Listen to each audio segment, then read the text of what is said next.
All right. As you all can see, we are live on YouTube tonight. And then we got a lot of people chiming in, get everybody in. All right, everybody's in. So far, we got more people who are going to be joining later. All right. Let's go ahead and start my recording. Hold on. Let me get on YouTube and kill that sound over there. There we go. All right, there we go. I don't have that background noise now. All right. Okay, we're going to start my recording. We're recording to the cloud tonight. All right, good evening, everybody. This is Calvin Butler, and I am here with the members of the National Dispatchers Network, and this is the RBBS Logistics Learning Center's live dispatch training tonight. Tonight, we are live on YouTube. So we are simultaneously broadcasting on YouTube live for tonight's training. And tonight, we're going to go over some basic dispatch, load board training, finding loads. We're going to talk a little bit about straight dispatch too, because we've been having some problems with that. But I've been talking with Khalid, and he is working on trying to work out the kinks with that so we can get that back on. But we're also going to talk about the impact that our network has had on the industry. We kind of touched on it briefly about a week ago, but we're going to talk more about that because we have had a huge impact on the industry, and especially on some of these load boards. We're also going to talk about the role of dispatchers. Last night we kind of dipped into it. We talked a little bit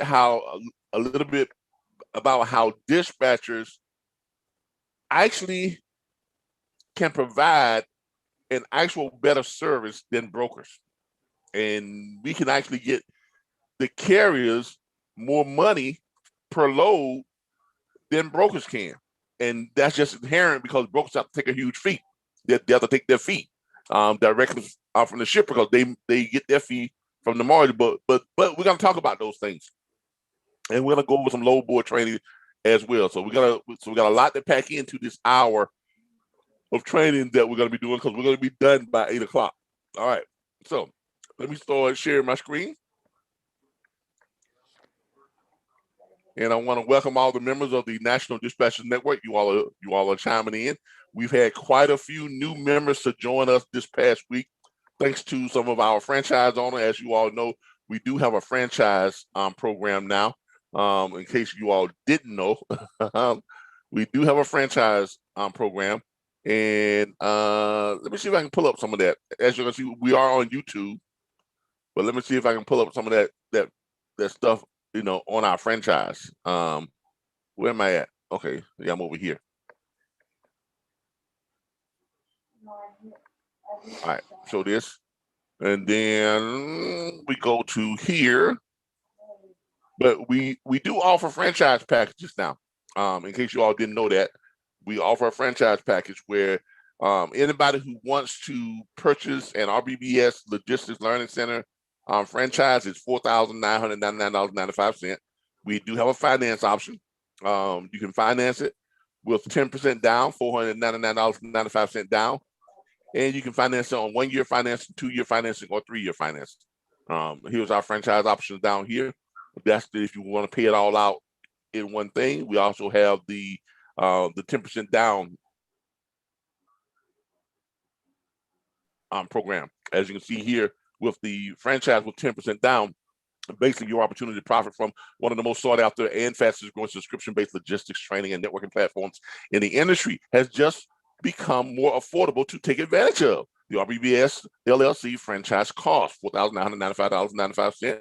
Finance with 10% down, $499.95 plus tax. After down payment is confirmed, you'll receive an email request requesting your selection of 1, 2, or 3-year financing option. 30 days later, you'll begin receiving your monthly invoice for payments. Note, all transactions are final. And down here are the following franchise payouts are based on member referrals and enrollments processed by the franchisee. So in other words, you all now get to make money. You have an opportunity to make money the same way I've made money from this platform. Okay, we will pay you 50% if you enroll someone under our individual enrollments. The veteran enrollment is $249.95. The regular enrollment is $349.95. You get half of that when you enroll someone. So you'll get your split of that. You get 50% of their monthly subscription fees when you go ahead and set them up on their monthly recurring subscription fees of $29.95 for the veterans and $39.95 for the regular individual enrollment. You get half of that each and every month. So you create residual also. We also have corporate enrollment. So you get half of all corporate enrollments when you enroll someone in corporate enrollment. Anywhere from $699.95, which is our corporate 1.0, and our corporate 2.0 is $999.95. You get half of that. And our corporate enrollment unlimited is $2,499.95. You get half of that. Okay. So when someone signs up for any one of these, you get your lump sum half payment right away. Bam. Those are big commissions. Okay. You also get half of the monthly corporate enrollment subscriptions that they sign up for. $99.95 for the corporate enrollment 1.0. You get half of that. You get half of the $199.95 for the corporate enrollment 2.0, and for the corporate enrollment unlimited, $299.95 monthly. You get half of that as well. You also get 50% if you sign someone, if you sell someone a franchise. If someone contacts you and say, hey, through your franchise, hey, I want to take advantage of this franchise. If they pay for it all at once, you get half of that in a one lump commission, $4,999.95. You get half of that, which is roughly $2,500. If they do the financing, you get half of that also too. You get half of the $499.95 that they put down, and you get half of the monthly payments, whether they're doing 1 year financing, 2 year financing, or 3 year financing. You'll get that, you'll split on that every month until they finish paying for it. And we also have a 75% payout for a service, our private consultation. Now, before we can allow you to take part in private consultations, we have to have a private interview with you to ascertain your level of expertise in the industry, because we got to know that you know what you're talking about. We don't want you out there consulting with people and you really, you give them bad advice. So we want to make sure that you have a great understanding of the industry and a lot of different things that's going on within the industry. You're able to share that with people and get across to people in a very lighthearted, enjoyable way, so that you all will be able to participate as consultants for the RBBS Logistics Learning Center. And when you do private consultation, you get 75% of our $100 per hour consultation rates. Right? So in this franchise, you can seriously make some serious money. Okay. I mean, it's easy conceivable that you could do $150,000 to $250,000 per year. I know this because I've shown you all some of the graphs of what we did last year, what we did the year before last year. I've shown you all my 1099s and our our income reports and everything, where you saw last year, just on the enrollments last year, we did close to $200,000 on just enrollments. On the monthly subscriptions last year, we did a little over $100,000 on monthly subscription. Private consultations, we didn't do anything last year on private consultations because I shut it down at the beginning of 2020. Because in 2019, when I was doing private consultation, I was so overbooked, I just couldn't keep up with it. But in 2019, just on private consultations, I made over $175,000 on private consultations in 2019. So when you combine all three of those income producing areas, and now we are allowing you all to take advantage and use those same income producing areas, you all should be able to generate at least half of what we generated, which it calculates out to $175,000 to $250,000 per year. Okay, it's not that hard. Okay, so but that's what we have on the table now that we offer now. Okay, let's get back to what we were doing today. All right, today let's get into our back office. with our back office tools and resources. Everybody that all the new people, make sure that when you come into the back office, we got a lot of new people to sign up. Make sure when you come to the back office, make sure you watch this video first. That's why it's up there. It says start with this video. This video is actually, let me go and turn my sound on here. This video is actually a private consult that I had with a new member, and they wanted to know where everything is in the back office and how everything works. So therefore, that's why this video is up here first, for you all to give you all a good overview. Every time I go back in this video library, is in the back office, it never how pulls everything anything works, up. and how you are supposed to. I don't see anything. Okay, so please, now. before you do anything, if you are new, I just see the people in the background. Video. Some of you who are not new, you might need to go back and watch this video as well. The second thing you all need to watch before you start doing anything else, you need to watch this series. This is a series called the How to Dispatch series. Okay, these are all the steps from start to finish. Okay, in 6 series videos, each of them about an hour and a half long. 6 series videos, 6 series video log of each step. Okay, the first thing is how to locate the owner operators. You know, the pitch. Then you have dispatch agreement and carrier profile forms. Then you have load management and acquisition. Then you have load confirmation. And then finally you have what? Carrier invoices, how you get paid. All right. This takes you through all the steps, the whole series. Tells you everything you need to know to successfully complete a dispatch transaction from start to finish. I recommend you all go through this and you watch these at least 3 times. And you watch them in order. You watch the first, second, third, fourth, fifth, and sixth, and you go back and watch the first, second, third, fourth, fifth, and sixth, and you go back and you do it again. Okay? Because that's going to give you a good working knowledge of how the process goes, what you're going to need to be doing, and you learn it in sequence. So you know what the steps are without even having to think about it. Okay? Now, after you've done that, you should know where all this other stuff down here is, where to find everything, your forms, your documents, your agreement forms, tools and resources, and find out here your load boards. You should know where everything is.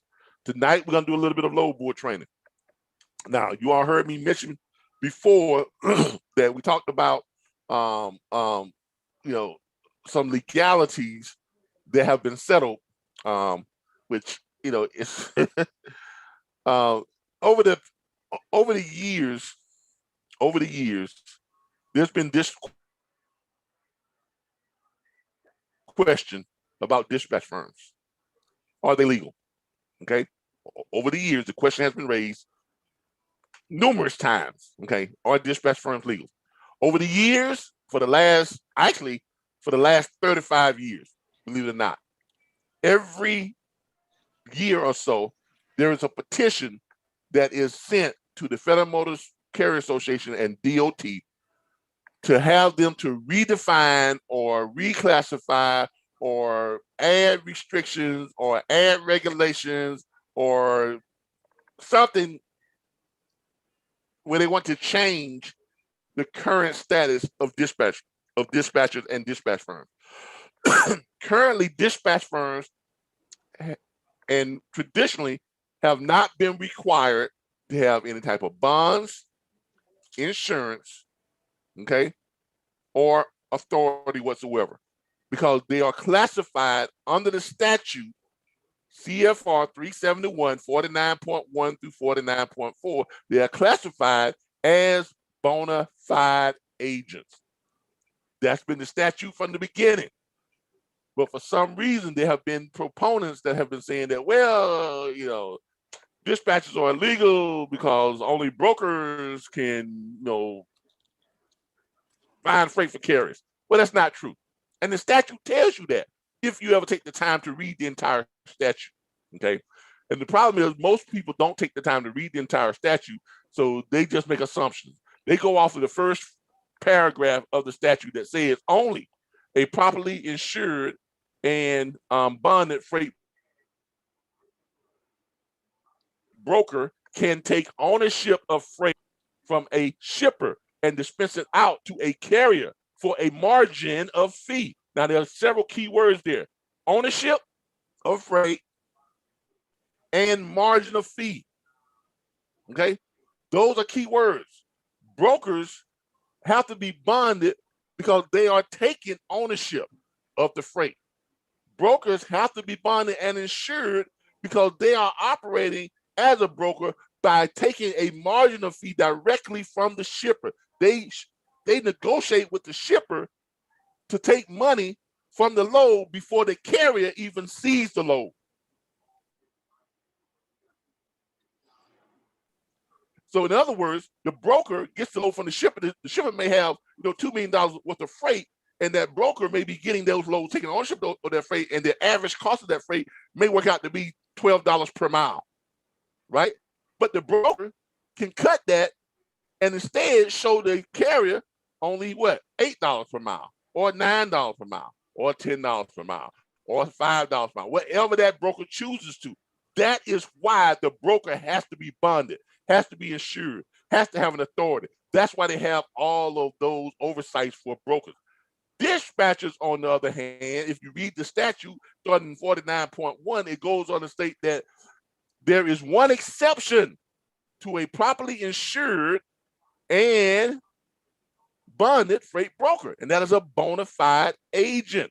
49.2 goes on to say that bona fide agents are described as any individual, entity, or company that must first have a pre-existing agreement with a carrier to find said carrier suitable freight, persuading to said carrier specific criteria. Okay. You notice the difference in that. Dispatchers cannot take ownership of freight. Brokers can. Dispatchers cannot negotiate the rate with the shippers. Brokers can. Dispatchers can only locate freight for the carrier that they have on a contract, because it goes on to 49.3 that says that said bona fide agent can operates under the authority of said carriers that they have that they are representing. So therefore, they are working under the authority of the carrier. Therefore, they do not need to have their own authority. They don't need to be bonded. They don't need to be sure. Why? Because the carrier that they are representing has all that. And they are a bona fide agent or a direct representative of the carrier that they have in a contract. It also goes on to say that said bona fide agent can contract with as many carriers as they can sufficiently service and efficiently and adequately service. So the petition that they've been trying to get passed through, and they present a petition every other year for the last 35 years. And it's always came back the same response, the same answer from DOT and the Federal Motor Carrier Association. As you can see here, pull it up here so I can read it for you. Says here, thank you for the Small Business in Transportation Coalition, SBTC, petition for rulemaking requiring the Federal Motor Carrier Safety Administration amend the definition of broker and bona fide agents in 49 CFR 371.2. That's the statute I just quoted you all. The Federal Motor Carrier Association is denying the request without further proceedings. And it goes on to tell them why they denied it.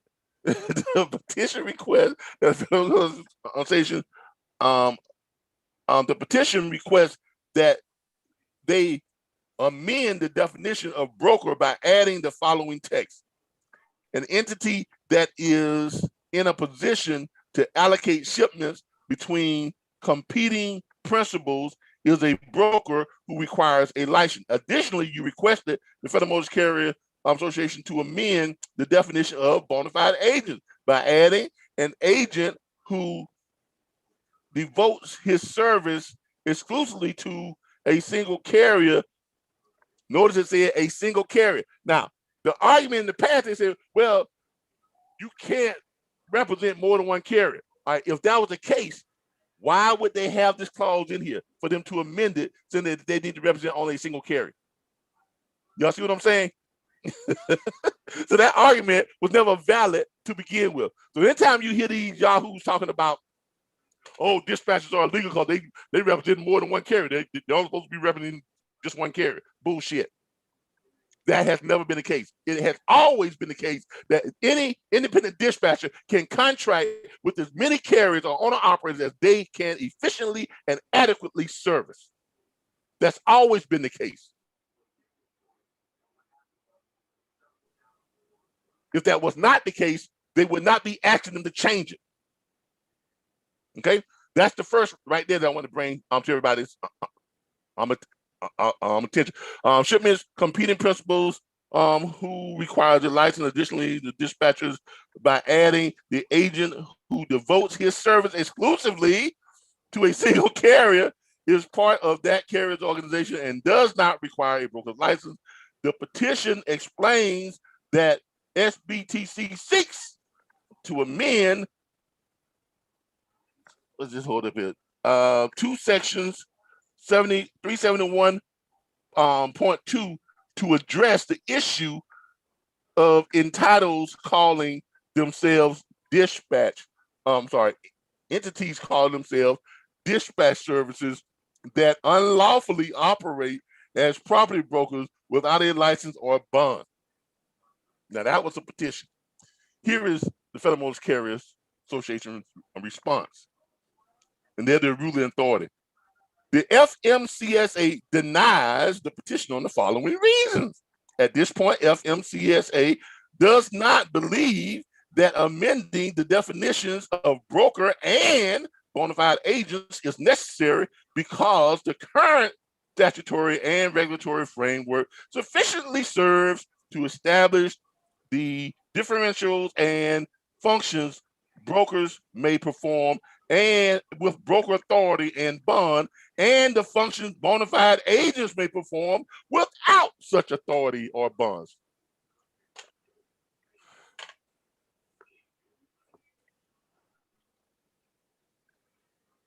Now, you all have probably been seeing a lot of stuff on the internet. A lot of these truckers, a lot of these brokers, a lot of these places have been telling you for years, dispatchers are illegal. Now, I've been telling y'all for the last 3 years, that is not true. Dispatchers are perfectly legal. Now, I've been explaining this the same exact thing that the Federal Motor Carrier has ruled on here, January 28, 2020. Okay? So let's put that to rest, all right?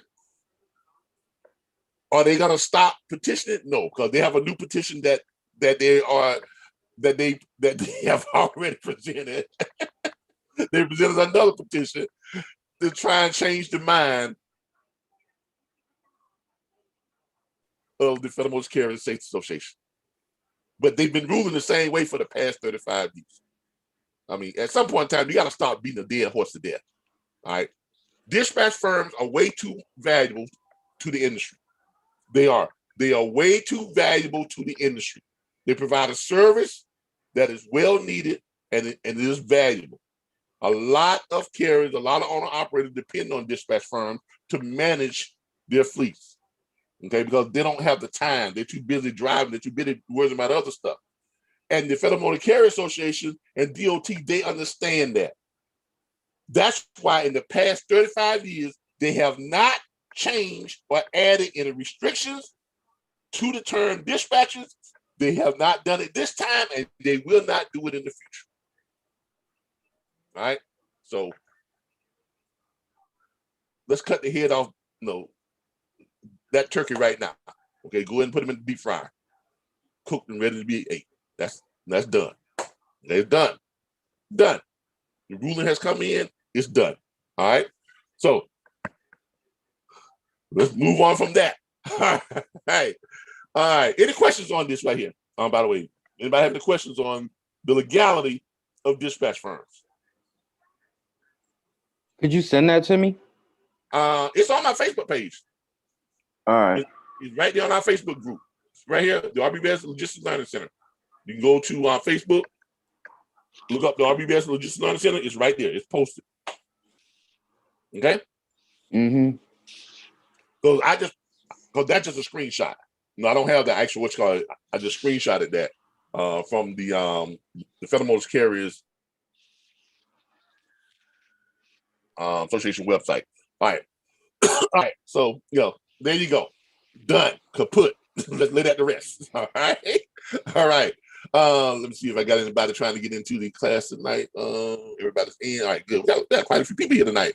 We got quite a few people. All right. See what YouTube is doing. I know they probably bumping over there. Oh, I'm in the wrong YouTube channel. Let me get on the right one. There we go. We got a couple people on YouTube. All right. 9 watching so far. All right. Let's get back to our dispatch tools and resources. All right, here we go. All right, let's do some load board training. How have the loads been, everybody? They done been good since the weather broke. Yeah, the rates are up, right? Mm-hmm. Load count is up, right? I think what's the average rate now? The average rate done jumped from it's like $3-4. Yeah, I mean the average rate now is what, like $3-4 mm-hmm. per mile? Come on, people, that's incredible. I mean, that is just we haven't seen that in the past like $2. I mean, literally, we have not seen these type of rates in about 15 years across the board like this. It's been a while since we've seen rates like this. Okay, and let's hope it sticks. It's gonna stick for a while, but my prediction is that it's not gonna stick forever. But it is gonna stick for a while. Let's go over. Let's look at Truckers Path. We haven't really looked at Truckers Path, a lot lately, but let's look at it, and we're going to discuss some of the changes that Trucker Path has made. Now, for those of you who please, everybody, refresh your browser so you get the new stuff that we add to this website. Because some of you all have never refreshed your browsers, and you're pulling up and say, I can't get on Trucker Path, I can't get on this. Well, because we change passwords and stuff every so often. So you need to refresh your browser so you're not looking at an old browser, okay? This is your browser up here. Hit this little refresh button from time to time, okay? Bam, refresh it. Then you pull up the current browser, and it gives you the changes that we made since the last time you refreshed your browser. Okay, so if you do that, you will find that we have new logins for our load boards. Okay, so when you refresh those browsers every now and then, you all will find that. All right, Truckers Path has made some changes. Truckers Path does not allow subscribers to own both a broker's login and a carrier login. You have to be one or the other, or you have to have two separate, you have to pay for two separate accounts now if you want it. We used to have both a broker and a carrier login, but since they changed the rules, we can no longer have both a broker and a carrier login. So we decided to keep the carrier login and not the broker login, because it's more important that we find loads versus trying to find trucks. Okay? Does everybody understand that? Yes, sir. All right. So if you're trying to log in and look for carriers under the broker login, you're not going to be able to log in. So that's one of the problems that some of you all we probably try to do because you're not up to date on the new rules. But we do have our carrier login. Search online, carrier login. See, it pops up right here. Bam, there it is. We got our email address up there. So make sure you all notice those updates. Now, other than that, not much has changed. Well, they made some amount of changes. I was trying to load up my straight dispatch, but I'm having problems with that. And I talked to Khalid about it, and he's supposed to be working on the problem with the straight dispatch. It's supposed to be loading up on here, but it's not because it's not accepting my license key. I'll put in my license. Oh, I got too many license keys there. That's too many license keys. All right, there we go. I'll put in my license key, and it won't accept it. See, invalid license key. But I know that's my license key because I checked it with the site. But So he's got to work on that to get our license key back working. Get my license key back working. I'm pretty sure quite a few of you all were having the same problem, as we noticed on our Facebook Messenger. Okay. When you with Trucker Pad, if you want to see most of the rates, all right, just go over here and you click right here, this little up and down button that's over price. You can go to newest, you can go price, you can click price right there, right? When you click price, it's going to refresh and it's going to show you all the loads that have the prices on them first. Y'all see that? And y'all see that? Yes, sir, we should. All right. That's how you can find price. If you click this little button over here, the up and down button, it takes you and it shows you the lowest price ones first, and it goes up from there. Y'all see that? Yep. All right. That's one of the newest changes they had. Before, I think they just had the little price one, but they didn't have the one where you can change it from low to high or high to low. But now they got it where you can also look at the prices and you can see the smaller prices first or the lower or the higher price first. Now, what's the advantage of looking at the smaller prices first? Can anybody tell me? Normally, when you see this right here, the smaller prices like this right here, they coincide with what? Shorter distance. Shorter distance, exactly. Okay, so if you or power onlys. Okay, so if you're looking for short distance or power only loads, you can kind of filter those in by adjusting your price settings. Okay, so you can do that by adjusting your price settings. All right. Take for instance, what's this right here? Straight line transportation. That might be power only. Price $25 per mile. Yeah, so that's a very short mile, 6 miles. You know what I'm saying? 6 mile run. So that's how you if you have carriers, because we have a lot of carriers that sometimes I don't want to run long miles. You'll find me some short interconnected miles, loads that I can run, and I can run maybe 2 of them, 3 of them, 4 of them a day, and shut down and be good. Right? A lot of carriers like that, right? Sir. I'm sure you all had carriers that have requested stuff like that. So so you can check that. And then they have a where you can check the average rate now too. But you got to upgrade the account. I need to upgrade our account so that we can do an average, do an average check rate, which I will do that. I think I'm going to go ahead and upgrade it so that we can have that feature there as well. But this is what Trucker Pass looks like now.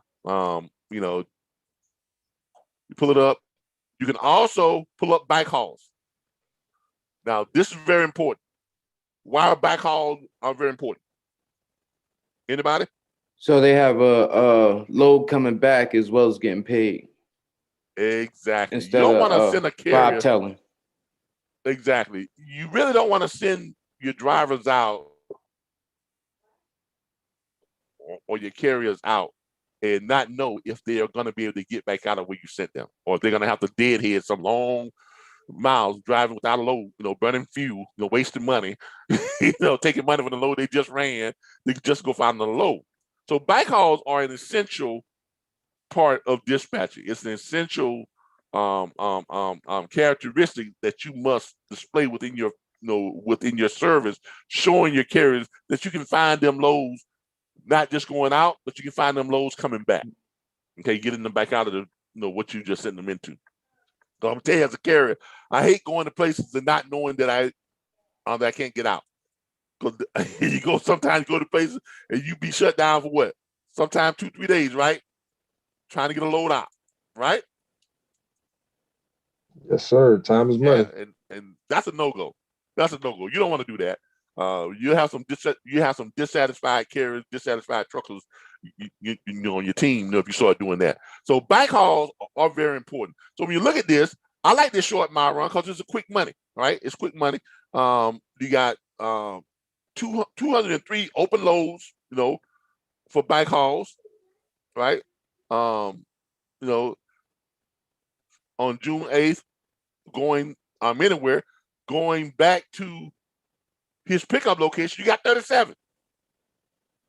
On June 9th, which is tomorrow, right? If he wants to wait, but why wait if he's only going 6 miles? If you're only going 6 miles, you just run him right back, right? Right?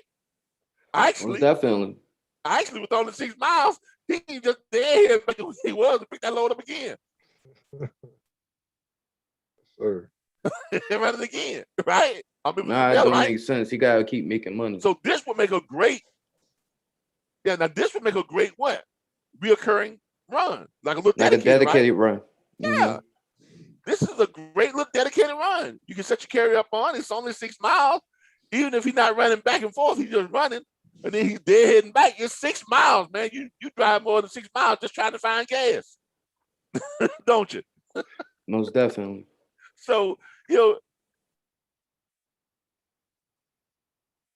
and looks like this is one of those loads that repeat. If you're not sure, place a phone call and ask them, how often does this load run every day? Well, we have several of these running every day. And there are loads like that where they have constantly running loads like that all day long. They may have several of them, 10, 15, 20 of them running all day long. And a lot of them are first come, first serve. If you get in line, right, you got the load. You pull off and drive, you come back and get in line, you got the load. Come back and get in line, you got the load. Can't get any simpler than that. If this is such a load, a carrier can literally run about 4 of these a day and be done at $150, right? And he's running 4 of them a day. That's 600. That's literally $600 a day right there. And he's probably done before what? 3 o'clock, 2 o'clock. Done. Run him a little side hustle. Go drive an Uber or something. Right? Look, it's an easy repeat load. And he's not burning hardly any fuel. So his costs stay down. You see what I'm saying? Mm-hmm. Now, if there's a backhaul that runs back from that, oh my God, let's check this out. Open loads that's running back to what you call. Let's see where they're running from. From Lexus to Marion, look at that right there. He even got loads that he can run back to there. Y'all see that? Let's look at let's price them.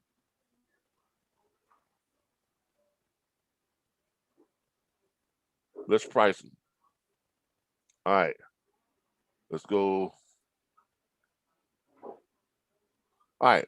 So he can even run loads right back, or he can go back 6 miles, If he did head 12 miles, he got to go back to the same place he left to pick that load again, and he can run that load again. This right here tells you that load runs multiple times during the day. And if he's doing 150 there, 150 back, that's 1,200 a day. Because they got it as a what? Backhaul. Exactly. So look, man, that's easy money right there. That's easy money, man. That's easy money all day, every day. And he got a host of other loads that he can run too that takes him out. Look at this. That's paying 800. That's 100. But he got a deadhead 193 miles. You don't want to do that. You can deadhead 20 miles, and grab that one. But there's not a price on that one. Let's do prices. Hold on here. Let's do prices. All right. We got one that here's one he can deadhead 12 miles. That's a 150. That's the one he runs back and forth right there. He can do 20 miles. No, here's some down here. They got the prices on them. You don't want to deadhead that many miles. These are high mileage deadheads right here. If he wants to do that, but you don't want to do that many miles. I just run that load back and forth, take that little $150 back, and just roll it out. Just run as many times as I can during the day. All right. So back hauls, very important. Okay. And this is how you find your back hauls on Truckers Path. All right. Any questions about Truckers Path, bike haul, or anything about Truckers Path? Does anybody have a question about Truckers Path? Yeah, I got a question. Yeah. Yes, sir. Go. As far as Trucker Path, as far as the broker side is concerned, we'll no longer be able to find trucks using that side? No, not Okay. not with our account, because they don't allow you to hold both a broker account and a carrier account. Now we could we could, come up with a different name and file a different LLC and go on a broker and then, do it that way, but we no longer do that. I'm gonna show y'all where you find trucks at, okay? Because we no longer do it on from Truckers Path. All right. Quick Transport Solutions, right? That and Trucker Planet. Trucking Planet. That's Trucking right. Planet, yeah. We have a lifetime subscription with Trucking Planet, and they are excellent in finding carriers and loads. And I'm gonna show you all that here in just a second. Let me get out of this real quick. All right, so let's get out of this,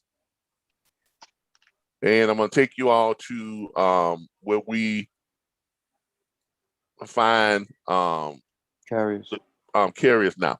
All right, we're gonna first look at Quick Transport Solutions. Well, let's look at Trucking Planet since we're already here. All right, this is Trucking Planet. All right.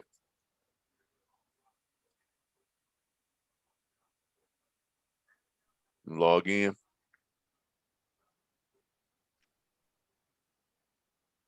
All right, here's our Trucking Planet login. All right, if you're looking for carriers, you go over here. You see right here what says carriers? And right there, and look at that. Drive-in carriers. Not only can you pull them up the carrier, but you can pull them up by the type of loads that they run.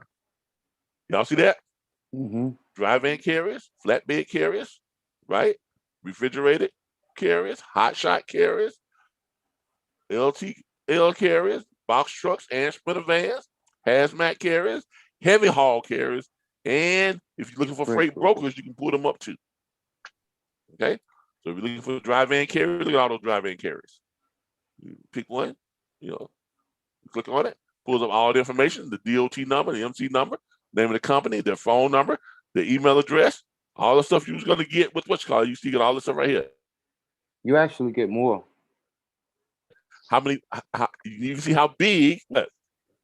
Yeah, you do actually get more, but you also get to see what the size of the company, right? Mm-hmm. They got 111 units, so they're a mid-size. They're small. What we consider what's called a small size carrier. Not because anything that's around that's less than 100 carriers is considered small size carriers. All right, small to medium small size. All right, so yeah, they might be good to reach out to. If you can get them on the contract, you got some hiring you got to do. Right?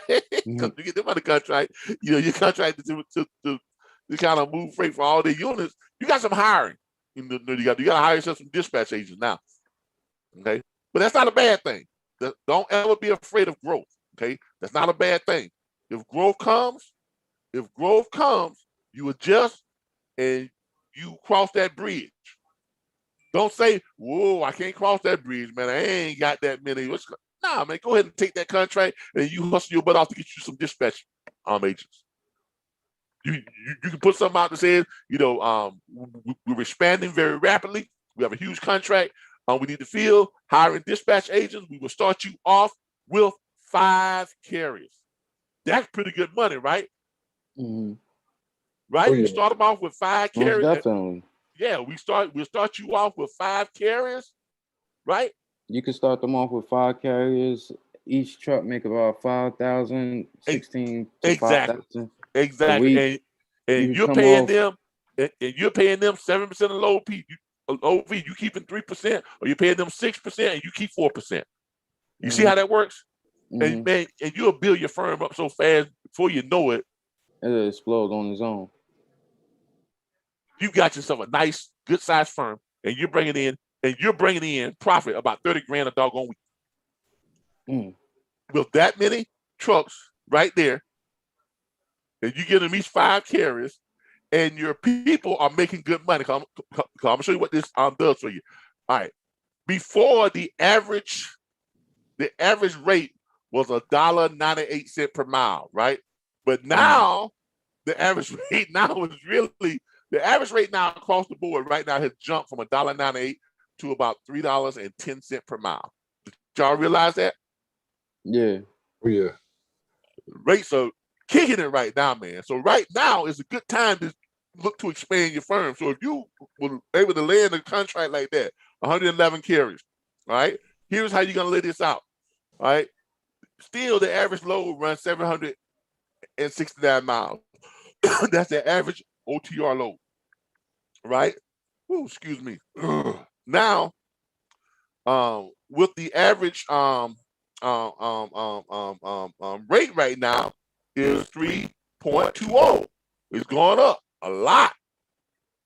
So on the average load, that's $2,460. That's what the average load pays now.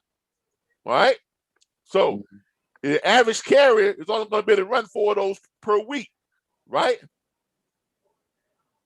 Yes, sir. So that's going to give that carrier about $9,843.20 per week. Things are looking up, ain't they? Things are looking up, right? And by the way, we're talking about dry vans now, y'all. Literally, we're talking about dry vans right now. That's how good the rates have gotten. All right. So the average carrier, $9,843.20 per week. Now, if you're getting 10% of that as a company, you're getting $984 per week per carrier, right? So let's look at that.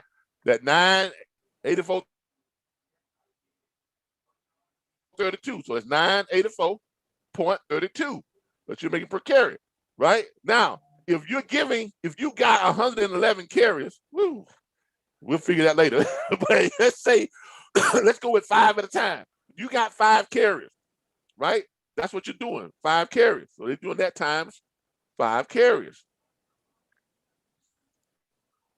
That's what your company is making each week off of those 5 carriers. See that right there? Now, if you're gonna hire a dispatch agent and give them the 5 carriers, you are gonna take, let's say, 4% and pay them 6%. Me personally, I would take 3% and pay them 7% because I want to retain good people. But I'm gonna show you how you can make money either way. Let's go with the higher amount first. I'm gonna pay them 7% and I'm gonna keep 3%. So minus 7%. You see that right there? No, I said it by 70%. Yeah, minus 7%. Or should I say 70%? No, I did that wrong. $4,921.60. Okay, hold on. I did that wrong. $4,921.60. All right, y'all remember that? $4,921.6. There we go. All right, minus 70%. My bad, because I'm doing the numbers and not the actual low fees. I'm doing by the number. So I'm paying them 70% and I'm keeping 3%. So minus 70%. So they are making $3,000 each. One of your people that has 5 carriers on 5 carriers, dispatching them 5 carriers each week, 4 loads a week. They're making $3,445.12 per week. That's good money, ain't it?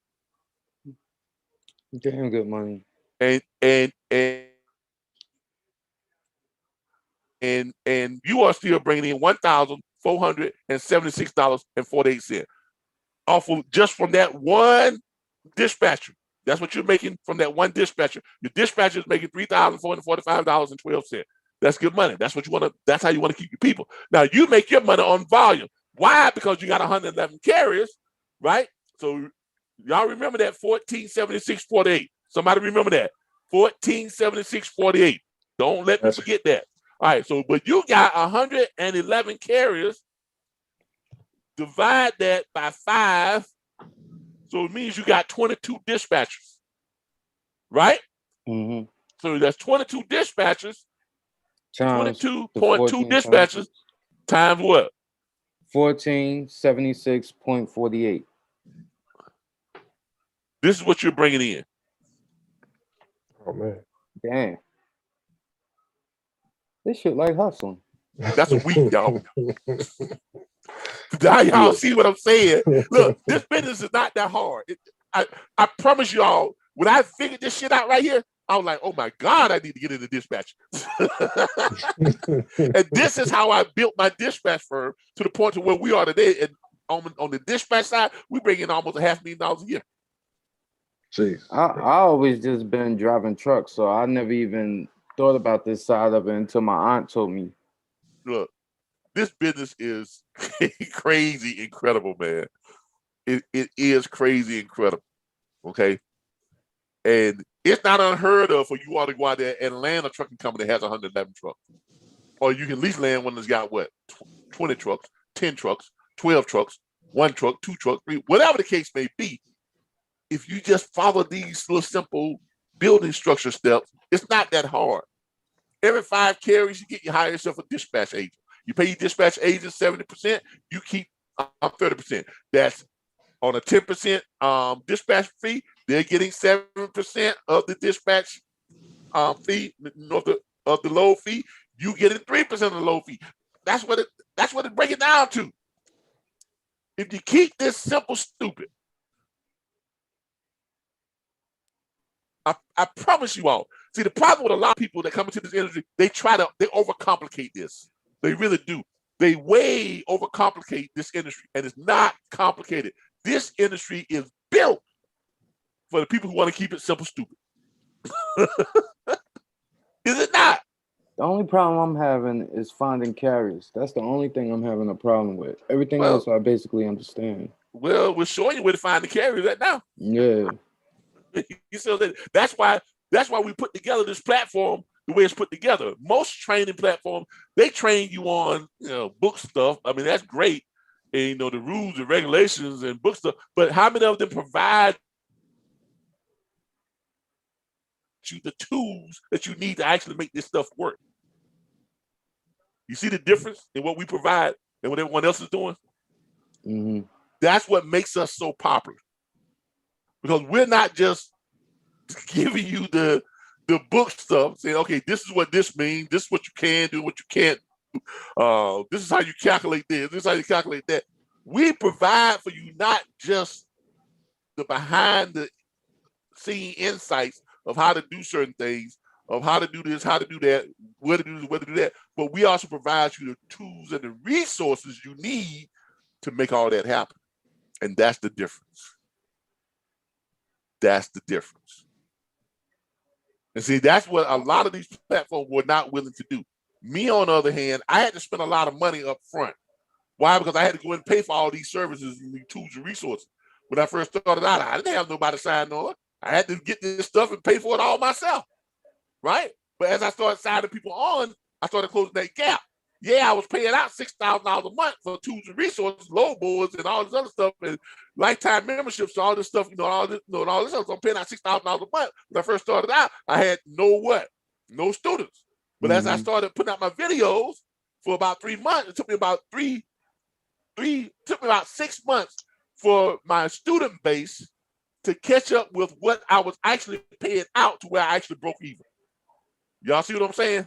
Mm-hmm. So I had to spend a lot of money up front just to set all this up so I can attract students. And then as I'm attracting students, I said, okay, all right, this is what we're doing. This is how you use this, this is how you use this. You don't have to pay for load book because I've already got that. You don't have to pay for this because I already got that. This is that. This is how you use it. And I'm putting out all these free videos. That's why I'm putting everything on YouTube for free, because I want to get the word out to as many people as possible, as quick as possible, that we have all these tools and resources that you can use to be successful within the industry. And on top of that, we train you on how to use these tools and resources, and we put together a network so that you all can connect with each other and help each other out.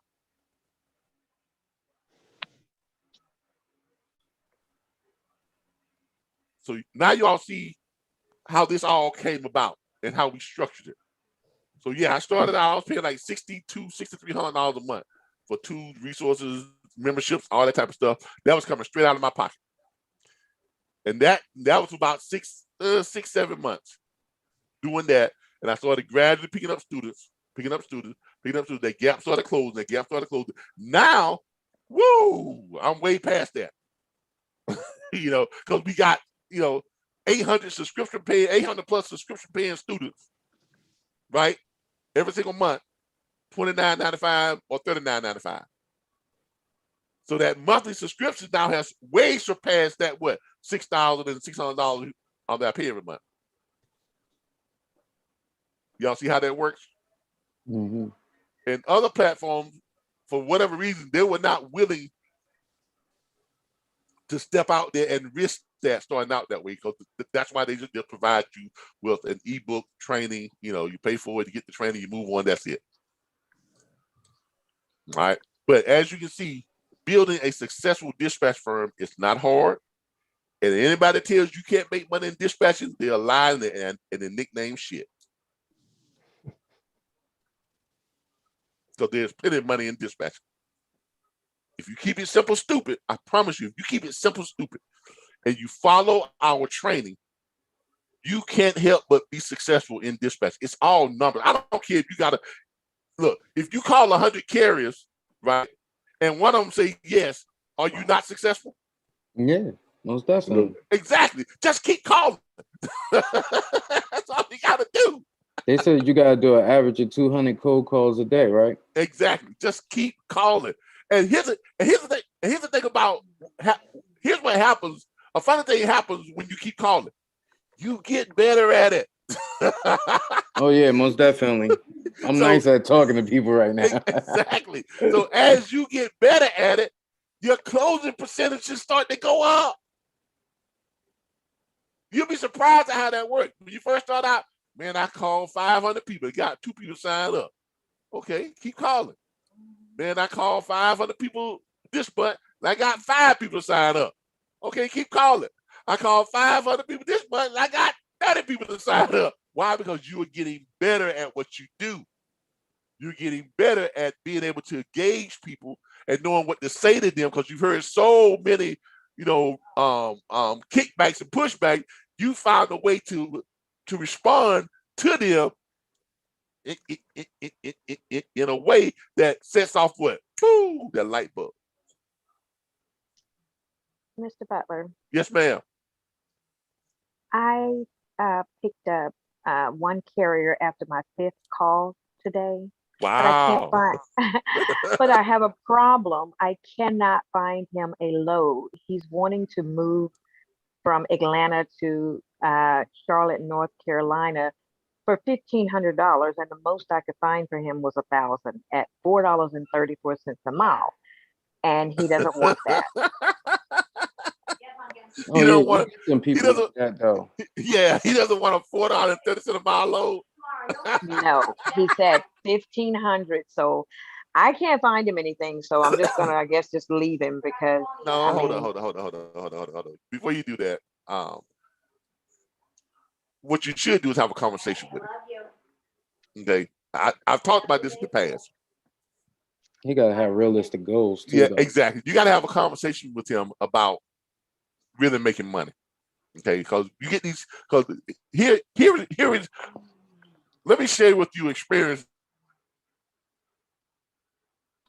Something that I saw when I was driving trucks. When I was Eric, I'd be at the truck stop and I see guys out there who've been sitting out there for 3-4 days. And I say to them, they say, and I just got there, right? And they say, man, I don't know why you came here. You're gonna be hard getting out. I'm like, why you say that? I already got a load going out. It was like, oh man, how you find a load going out? I said, yeah, I got a load going out already. It's like, well, sure, I've been sitting here for almost 4 days. Now, I couldn't find no load worth grabbing going out. Well, what kind of load prices you trying to get? Oh, I've been seeing loads paying $220 and $230, but I can't move for that. I don't move my truck. I don't move my truck for less than $5 a mile. All right, let's look at the math on that. All right, I don't move my truck less than $5 a mile. Somebody seriously said that. So yeah, but he should be trying to make his money off volume, like you was just saying to us. Because the more loads you run, the more money you're gonna make.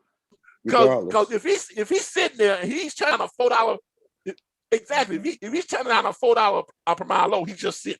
He's sitting. He's wasting time. Which he's wasting time, he's losing money, right? But me, on the other hand, I'm running that $2.50 load that I found that's going,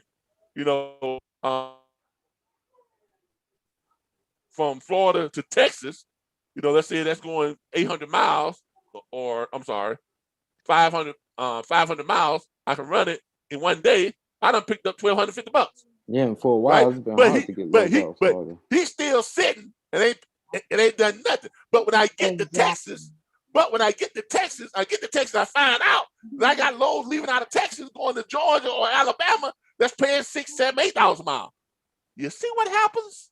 Mm-hmm. Exactly. But he ain't gonna find that sitting where he's at. So here's what you need to do. All right. Here's what you need to do. Let's go to freight, my favorite one here. Direct freight. I'm gonna show you what you need to do. And while you're pulling that up, Mr. Butler, just to give you some more information on it, his deadhead was only 23 miles.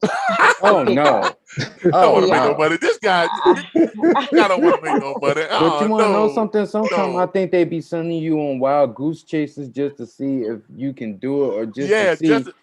Just to have you doing something, chasing your tail, because me and my wife went through something similar to that, and I was like, babe, you know what? I'm done. It's done. Yeah, obviously he's looking for some imaginary shit that's not even out there. Yeah, this guy does not want to make money. And I figured that because that's why I wanted to just leave him alone, because I was like, yeah, that's crazy. Do you know that this is a good load? I would have ran that. But, yeah, that's just absolutely crazy. That's absolutely crazy. So I didn't but call you meet back. a lot of them like that. I done had that happen to me about maybe how many times we had people making us look for crazy loads. Oh yeah, and then every load we give them is not good enough. Yeah, every load we give them is not good enough, and they were some nice loads. I got the one guy from California, in Southern California, to Houston, Texas. It's 1,300 miles, and they were getting paid $4,200. The only thing that the broker wanted was a picture of the trailer before it was loaded to make sure it was clean, and a picture of when it was loaded. That's all he wanted. And then he said, "Oh, you can't get him to do a little bit better than that?" I said, "Bro, I'm getting you $4,200, and I got your load coming back with another $4,000." I know nobody didn't change my login again.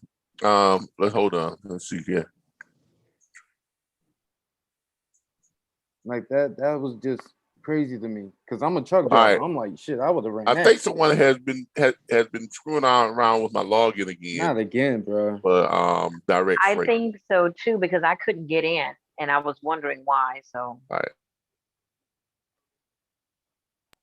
I'm gonna have to call them to find out who changed this login again, because this is getting ridiculous. This is like the third or fourth time that this has happened. And I tell you all, do not change the login. Don't update the login. Don't change. Yeah, I'm gonna start prosecuting people. You said we get in trouble for this, right? Because that's identity theft, and I'm really gonna start prosecuting people, because I tell you right here, do not change any of these accounts. Violators will be prosecuted, and people are going in and changing them. So all I've got to do is I just got to call Direct Freight, give them all the information, then they'll give me the IP address that changed it, and then I'm just going to go ahead and follow, what is the purpose of doing that, though? I don't know. I'm just going to go ahead and file a police report. When I start getting everybody else from making money. Now when I start getting people in trouble, then they'll think I'm wrong, right? Yeah, most definitely. When I start, I don't mess with the police, but some things you got to, like. Yeah, I'll get it straightened out by tomorrow, and somebody's going to wind up getting in trouble, because I tell people, don't do it. They do it any doggone way. And then when they get in trouble, then they're running around, thinking I did something wrong to them. But, it is what it is. In the first place, though. It is what it is. So I'm just going to See, I've got an account. This map right here. I always have a backup. I always have a backup. I got one browser that never logs out. So I always have a backup.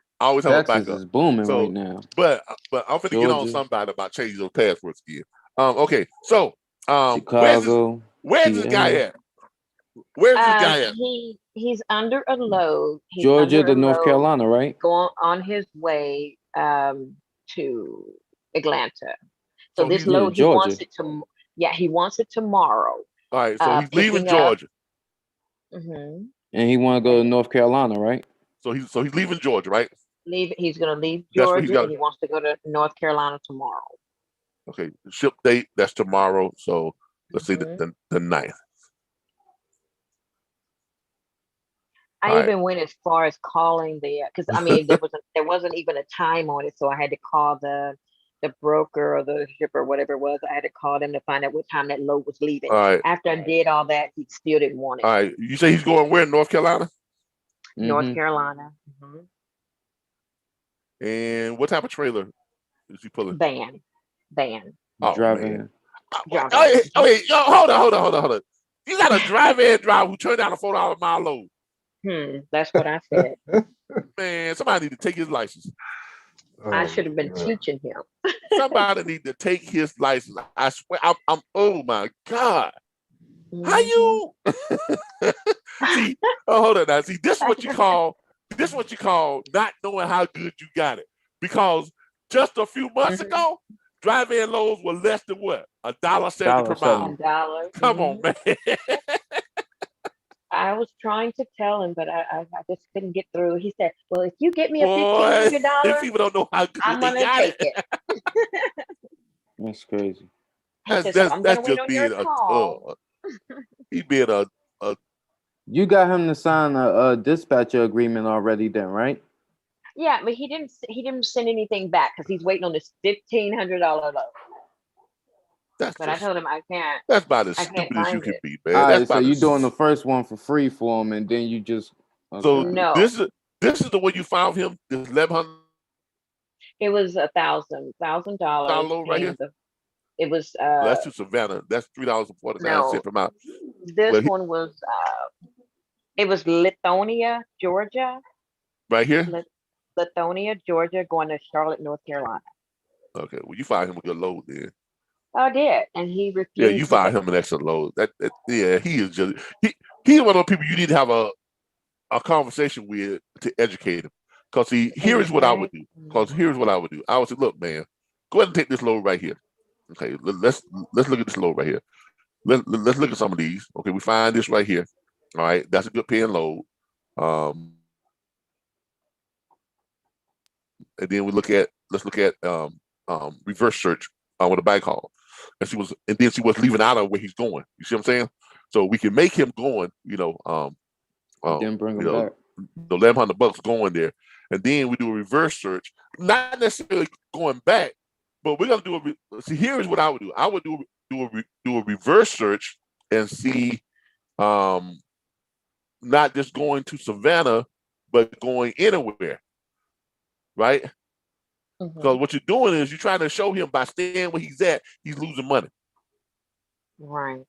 That's what you're trying to do. You're trying to show him that by staying where he's at, he's losing money. Because if I can show him this, I said, look, if you take this load to Wilmington to North Carolina, see right here, going to Wilmington, North Carolina, right? If you take this load, you're gonna make $1,100. All right.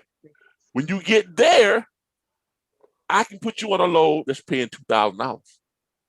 Or I can put you on a load that's paying $2,552. Right. Y'all see what I'm saying? You see what I'm saying? He is losing money by just sitting there. Exactly. And then I told him, I said, complaining about, well, I need $1,500. Yeah. And then I told him, I said, well, I'm going to get you a back haul. He just still stuck on $1,500. I said, okay. Yeah, but look at this right here. But not a back haul, but you show him that, look, when you're leaving from now, that's the best you can get when you leave from there. But if you go ahead and take that load and run to where you're going, you get there in less than on 1 day ride, right? Tomorrow, I can double you up and make you twice what you made the day before. But if you stay where you at, you ain't making zilch, asshole. Nothing. Y'all I know it. Y'all pardon Your wheels are not turning. No. That's correct. But these people are crazy. Yeah. Yeah. You have to really have a conversation with your carriers. You really have to have a conversation with the carrier about how to really make money. Because a lot of them don't know how to make money. They have no business savvy. I'm not trying to be rude, but it's true. Yeah, they don't. It's true. This is why a good dispatcher is worth their weight in gold. Okay? Because we can sit back and see the whole picture. We can look at the country, especially by doing this map thing. We can hit the map and then we can look at the whole country. Right? So we got a kind of a sight view that they don't have. Even though they may be able to pull it up, they're not really looking at it from the standpoint. A lot of them, they don't process what they're looking at like you can. Because you all are being trained to make them the most money each week, not just that one day. Right. The goal is to put you on track to do the most you can do each and every week, not just each and every day. So sometimes, in order to make more money, I would take now. Here's a question I would pose to myself. All right, sir, look. So you're telling me that if I found you a load that's pays $1,500 and it takes you somewhere, but the only load you can find out of the place you're going is $500, you'll take that load versus if I found you a load for $1,000 that takes you somewhere, and then I can find you a load out there that's paying $4,000. Which is going to benefit you more? Even if I found you a load, leave it out of here that's paying $500, but it took you somewhere to I can get you on a load that's paying $4,000. But if I put you on a load that's paying $1,500 and it takes somewhere that I can only get you another $1,000, which is better? Or better yet, let's go by your own criteria. If I find your load that's paying $1,500, leave it from where you're at, right? And it took you to a load, to an area to where you got a load for another $1,500, right? You made $3,000, right? But what if I found your load that was only paying $500, leaving you from where you at? But it took you to a load, took you to an area where I found your load that was paying $5,000.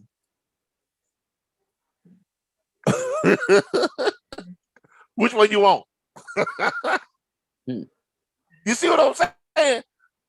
Look, he needs to, and if you turn down this, waiting on that over there, and you don't get that over there, you're still just sitting where you at, you ain't making squat. Exactly.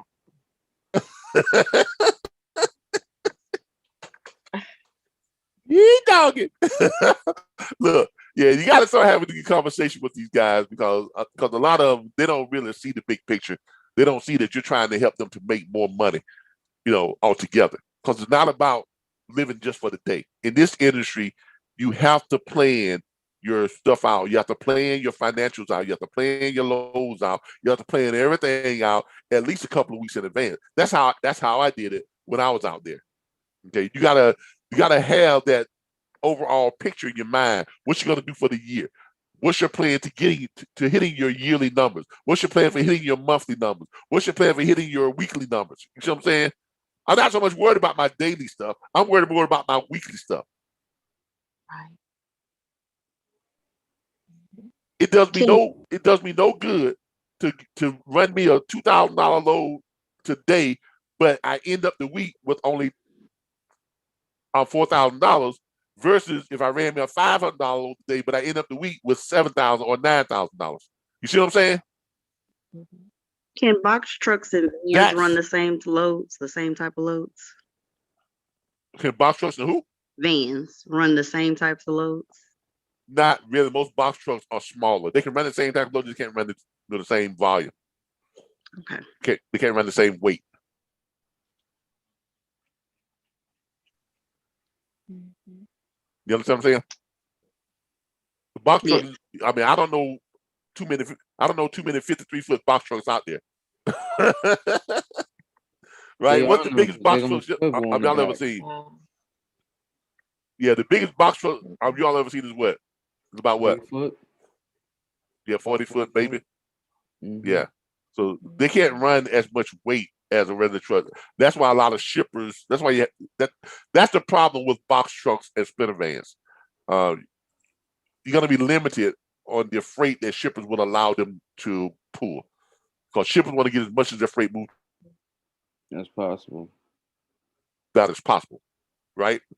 Without having to pay several people to move the same load. Why pay a box truck? Why pay 2 box trucks to move the same load that one dry van can move? Right? So if you're looking for loads for box trucks, what's called, you want to look for less than what? What do you want to look for? Partial loads? Right? Right? Okay. Yeah. Yeah. You want to look for partial loads if you're looking for loads running for box trucks. So when you're looking for box trucks, don't just pull up box trucks. Like people will pull up this right here and say, oh yeah, okay, I just want to do a box truck. So they find a box truck, whatever it is, and then they'll put it on there, a hot shot. Let's say a hot shot or a box truck or something like that. But what they should be looking for is load size. Y'all got it? Yes. Don't necessarily look for the type of truck. That's a mistake that a lot of dispatchers make. That's a lot of, and that's one of the big mistakes that they make when looking for box truck load. Look for partial loads, because if it's a box truck and it's a partial load, chances are that box truck can run just about any partial load.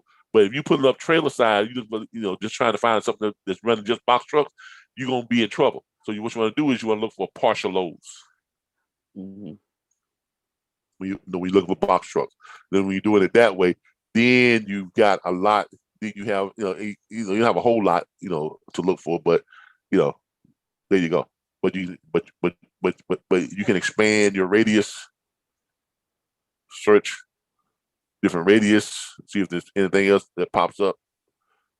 But finding stuff for box trucks is going to be really, really, really, really, really hard in certain areas. Okay, we just found 2. You see what I'm saying? And neither one of them has the rate posted. All right. So for that reason, I don't deal with box trucks. I don't deal with box trucks. I don't deal with sprinter vans, and I hardly ever deal with hot shots. That's just my preference, because I think it's a waste of my time. Because this business, time is money. Time is money. So I focus on the type of carriers and loads that there's plenty of freight for. Okay, flatbed, reefer, dry van. That's it for me. Okay, because I know that if I'm looking for those, I'm not wasting any of my time. And every minute is $1 in my mind. Right? All right, people. That's gonna do it for tonight. I think we got some good training in. I appreciate y'all tuning in. I really do. I appreciate you all on YouTube. Let me check out the YouTube channel. Hey, we got some people on here on YouTube. Let's go ahead and see if we can answer some of these questions that came on YouTube. Somebody shook their head, Smith. Everybody want to make money but don't want to work. Exactly, April. Are you leaving this live stream up? Yes, I am leaving it up. You can be able to pull it up and you can watch it later. I am also going to be posting it on Facebook, and so people can see it and stuff too. I hate when people change the pay. Yeah, yeah, they do that. But like I always have a backup. I got one browser where I never log out of it, so I can so when I'm training, I can still show you all. But rest assured, somebody's gonna get in trouble. All right, everybody. Look, it's been a pleasure, dealing with you all once again. I want to thank you all again for joining us for our training, and we're gonna try and make sure that we stay consistent with our training on our nights that we're supposed to be training on. Tomorrow night is Wednesday night Q&A, live questions and answers. So come ready with your questions and answers, write them down. be ready to, kind of rapid fire your questions stuff because we only got about an hour to an hour and a half. Because right after that, we got the our financial training at 8:30. So tomorrow night, come ready with your questions so we can provide you with some answers. And don't forget our franchise opportunity we have now. We have a great franchise opportunity for those of you who are looking for dispatch training. Real live industry training, and not just an ebook, not just something that you're not going to be able to use past a certain time. Our platform is completely different. We are a network of people, of professionals, all doing the same thing. So you always have somebody you can connect with who is sharing or doing the same thing that you are doing. Once you join our platform, you automatically get you then can submit your request to join our private Facebook group. I'm changing this group from public to private. Matter of fact, I'm doing it right now. I am changing this group from public to private, you all. I want you all to understand that. And the reason why is because I want to make this exclusively just for our members. Okay. So from here on out, anybody that's looking to join our group on Facebook, they have to be a subscription paying member within our network. Okay. So I'm letting y'all know ahead of time that we are changing the group, the privacy of the group. Okay. Okay. Letting y'all know that right now. So here it is right now. We're editing the privacy of the group. We are going to a private group as of now. Okay, this change will happen in 3 days. This will be permanent. Members will be notified. Yes, they will be. Bam. There you go. Everybody be notified that the group has been changed. So people that's trying to join our group now, when they look to join our group, we are going to be verifying that they are a member of the National Dispatch Network. If they're not a member of the National Dispatch Network, then they don't get in the group. Make sense, everybody? Not take that back. I will be allowing shippers, right, to direct shippers to join our group. Okay, so if any direct shippers submit a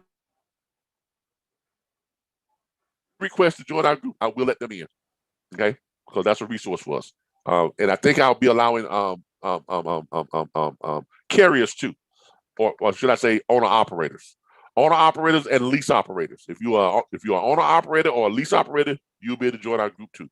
All right, because I want you all to have those connections with the industry professionals. Make sense to everybody? Yes, sir. All right, everybody. Look, I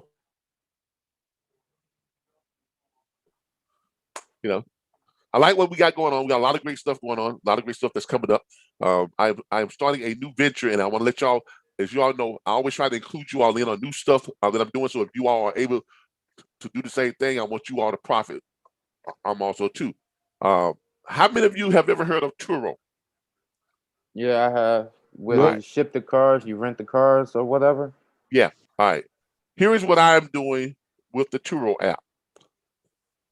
I am going to be bringing to the Tallahassee and the North Florida area, and I'm going to share with you all how I'm going to do it, so you all can hit me up. If you want to do it, I'll show y'all how to do it too. Let's see here, where we at here. Let me find it. All right, I'm going to be bringing to Tallahassee affordable exotic rentals coming soon to Tallahassee. Okay, it's going to start off with luxury rentals. Now, for those of you who are looking at these cars right here, this is a Victor Aurelio. Okay, they handmade, right? In case y'all don't know what a Victor Aurelio is, they're custom made. Yeah.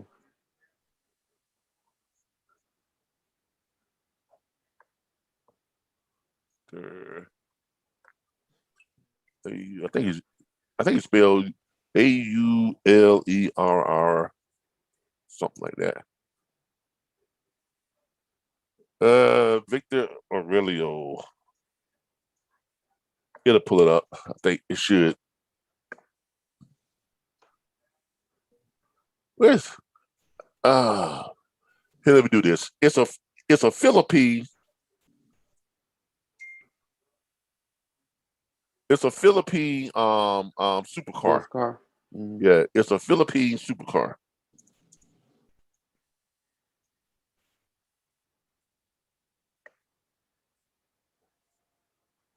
There it is right there. Yep. All right, this is it right here. All right. They custom make these. Now, this is not a kit car. A kit car is when they make a car and it's not a brand.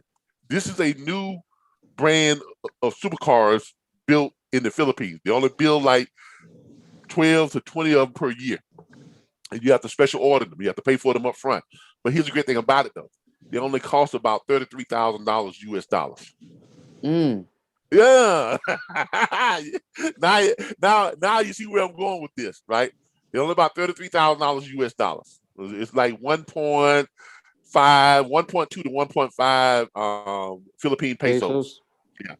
So it's about anywhere from $28 to $33,000 US dollars. So here's what I'm gonna do. I have 5 cars right now. My wife and I, we have a Cadillac CRX 2010. We have a 2010 Range Rover that I'm blacking out right now. We have a 2012 Jaguar. What's that? FJ, whatever it is. And CRX, what, a Honda? No, we have a Jaguar. No, you said CRX, right? No. Oh, okay. I'm bugging. No, we got a 2012 Jaguar. Mm-hmm. We got a 2012 Jaguar, and we have a convertible, a Mitsubishi Eclipse convertible, and a Nissan truck. So what I'm doing is I'm gonna take the Cadillac and I'm gonna place it on Turo. Turo is a ride sharing app where you can put your car on there and you get to determine the price you want to rent your car for. You get to set your own rules and everything. And Turo, they insure up to $750,000 for property damage, theft, or whatever. Okay, so it's all insured by Turo. The app collects the money, all that type of stuff. The sets, people set their appointments. You have to come pick the vehicle up, or you can drive it to them. Here in Tallahassee, there's only about 3 people doing that in Tallahassee right now on Turo. And there's like Jacksonville, Atlanta, it's a big thing there. Okay. Also here in Tallahassee, there's a company here that does exotic car rentals. But they have stuff like Lamborghinis, McLarens, Bugattis, and they're renting for like $1,500 to $2,500 per day. Mm-hmm. This market is not can't handle that. They're not really doing any business because they've overpriced themselves. For one thing, they have the cars that they have are way overpriced, so they scaled themselves wrong. So what I'm doing is this: for the first 8 months to a year, I'm going to have my Cadillac exclusively on Turo, 24 hours a day, 7 days a week. The average earnings on Turo right now, because I've been doing a lot of research, the average earnings on Turo right now for people who have their cars on there, if they're renting their cars out, at least 4 days per week. And for a Cadillac, I can get probably $150 to $160 a day, okay, for that type of car, right? So if you're doing that at least 4 days a week, they're averaging about $30,000. So if I do it 7 days a week, let it stay on there, I should be able to draw at least 50 grand, 40 to 50 grand that year, renting out the Cadillac. Okay. Now, with that 50 grand, I'm going to take that and I am going, no, not yet. With that 50 grand, I'm going to take that and I'm going to purchase 3 more cars. Like for like $10,000, from $10,000 used car, I'm going to get like an Audi convertible. I'm going to get another Jaguar. I'm going to get something like a BMW or a nice 3 or 4 year old Mercedes. Yeah, I got a 335. So you see what I'm saying? And then I'm gonna start my little fleet of about 5 cars. With those 5 cars, all of them running 24 hours a day, 7 days a week, I should be able to generate a couple $100,000. Then, I put my order in and go ahead and have them to I'm going to pre-order 4 of these. Mm. Y'all see what I'm saying? I'm going to pre-order 4 of them. One, I got to get that yellow. I got to get that blue. I got to get that purple. Right? I got to get that green. And I got to get that, maybe that fuchsia's orange. I really don't like red. But I'm probably going to do like that's my those. favorite color. Yeah. Burgundy. Yeah. But I'm going to do these loud, flamboyant colors because this is a college town. This is a lot of lawyers are here in this town. This is a government town, legislative, all this other stuff. And right close by, we got places like what? Because I'm going to make my services available from Jacksonville to what? Destin, Florida, down past Panama City. From Atlanta, and probably try to go a little bit further down towards, Miami or something like that. Okay? So basically what we're going to be doing is in the bigger cities like Atlanta and stuff, because when people book these cars, and our price points for these are not going to be $1,500, $2,500 per day. They're going to be from $300 to $700 per day. You see, so that makes it something that the average person can see themselves renting for a couple of days. You see what I'm saying?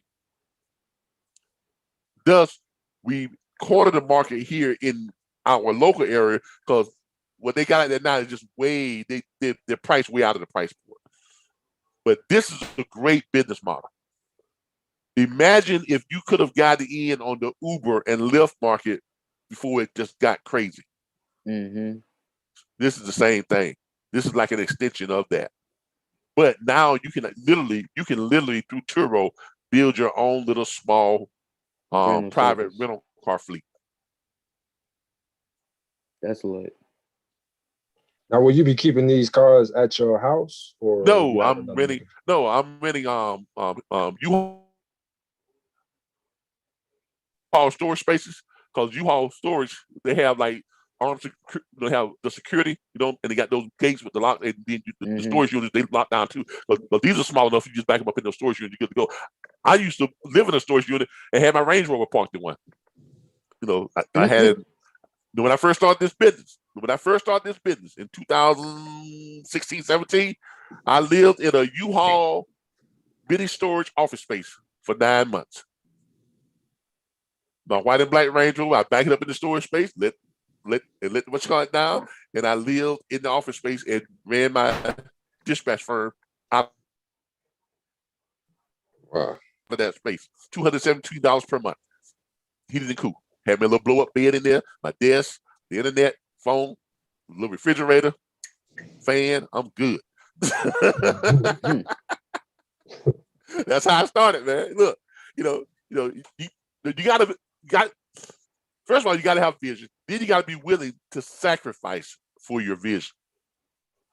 Because that little 9 months I spent in there doing that time, right? And then the 3 months I spent out by that lake, after that, in that fifth wheel camper,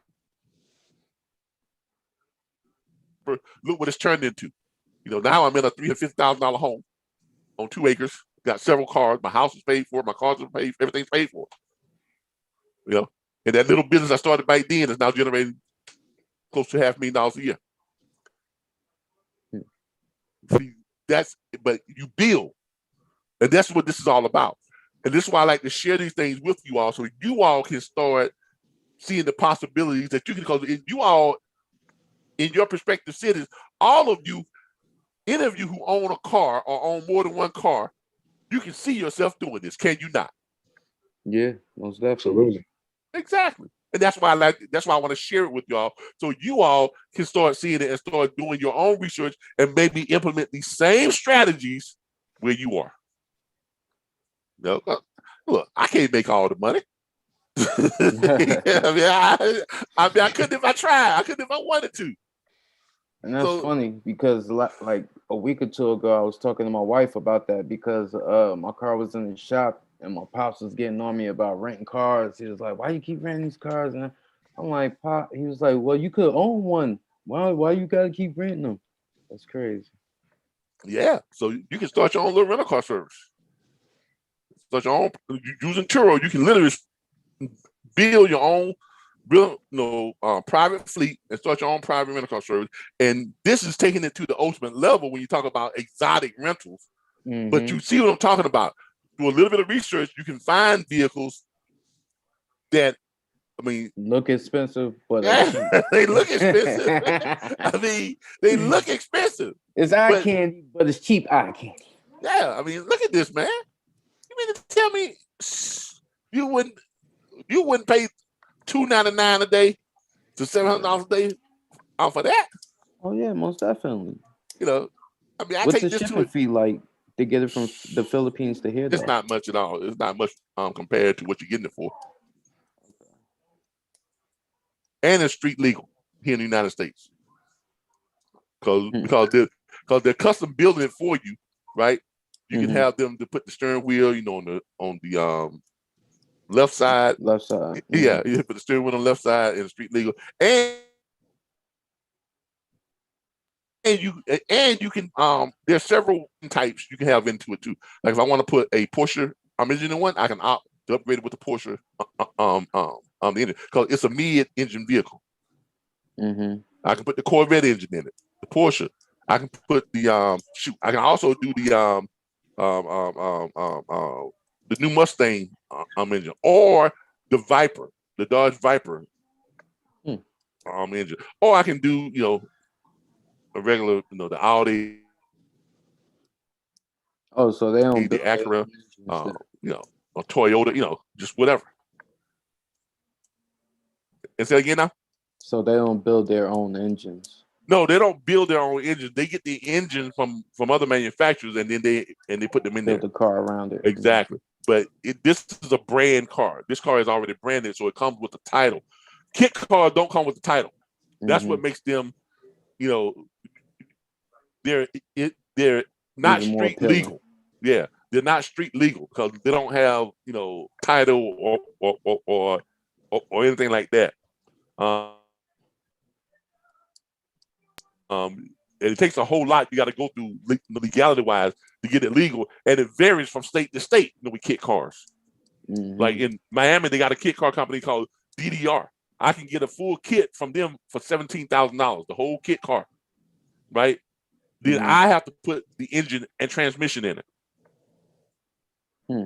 Now that's cost effective. Here I'll show you what they look like too. They're called DDR. You're gonna see I've been doing a lot of research on this. DDR kit car Miami.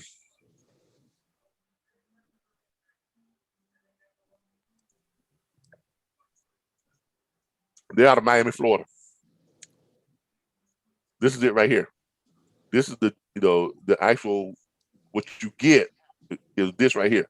It tells you right here the main kit details. You get all this, and then these are the donor parts of what you got to put in it. Mostly shock, spring. So after you finish doing it, $17,000 for this right here, which is, let me see, where's my gallery? Which is this right here. You see what I'm saying? This is what it looks like. Yeah, exactly. It's built off of that model, so you can get it with everything already done. Now you can have them to do everything and get it, drive away, already built engine and do everything. It's about 55, 60 grand, which is still a lot less than a McLaren, still a lot less than a Lamborghini, right? But then you got to get it street legal, and that's probably going to bring you about another, 10 grand just getting the street legal. All the permits and stuff you got to get, because you got to have not a rebuilt title. You got to build it. They have to actually build a title for it. You have to build a title for it, and everything. But it can be done. But I can get it for $17,000, and if I do the work myself or have a mechanic do work, probably gonna cost me about another 25 grand. So I'll probably be capping out about $45,000 per vehicle. Or I can have them to do it and just pay $55,000 per vehicle. You see what I'm saying? So I've looked at these two, but going this route right here would be a lot more feasible. They're supposed to be a Chevron. Yeah, this route here would be a lot more feasible with the Philippine-made car vehicle. Yeah. Now, with 5 of these during a fleet, because you're always thinking about steady going up. With 5 of these in the fleet, I should be able to turn about $2 million that year with 5 of these in that fleet. Now with $2 million, I can go out and buy me a couple of what? Lamborghinis. Right? Or just add one per year. Add a Lambo one year, add a McLaren the next year, add a Bugatti. You can mix and match. You could do one R8, one Lambo. Exactly. Or a Ferrari, and then a Audi A8. Or I can go the other route and do like a Maybach. Yeah. Add that to the fleet. Yeah. You know. Like a chauffeur service even if type you thing. did the S550, but still winning. The whole point is exactly because you just want to be able to cater to those people who are flying in on those private jets. You deliver right to the jet on the tarmac. Sure, here's your vehicle. Your assistant is already taking care of all of the documentations. Here are the keys. Sign right here, and I'll see you in a week. Mm-hmm. But you all can probably think of events that are going on in your area where people will love to rent something like this for you do a special $299, or like for graduation special you do $199 per night, not per day. You know what I'm saying? Mm-hmm. You do a $199 special just for graduation. Mm-hmm. You know what I'm saying? Yeah, definitely get it. I mean, come on, who would so love they to could ride up in front of the house, take the pictures, pull off with the girls, pull up at the school. Yeah, pull up at the school. Have it back by 1, 2 o'clock in the morning, and we exactly. Exactly. I mean, college graduations, all that stuff. Spring breaks, 4th of July's. I'm out here by Jersey. We do a lot of the go down to the shore a lot, and they do like them boat parties, raft parties. Oh yeah, walking the boardwalk and all that type stuff. But this is basically I'm a business in a box, really. If and you see how you build up to it. You can scale it to where you build up to it. All right. But that's my little tip at the end of training. That I'm start doing little, tips and stuff on business ideas and investment stuff. So that's my little tip for tonight. All right. Again, everybody, I appreciate everybody. Thank you all again for joining us for our training. You all have a great night. I will see you all tomorrow night. Thank you. Thanks, sir. Have a good night. You guys on YouTube, let's check in with them one more time. We leave. Thank you guys on YouTube. I appreciate everybody. Y'all have a great night. Bye, everybody. Night.